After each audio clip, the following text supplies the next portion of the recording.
In this video, I'm going to teach you how to view a WhatsApp status without the person knowing. It is super quick and easy. So without further ado, let's get started.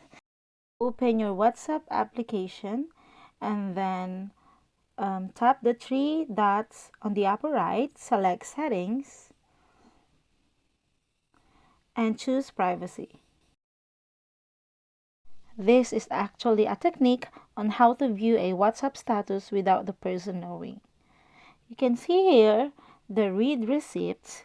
It says that if turned off, you won't send or receive read receipts.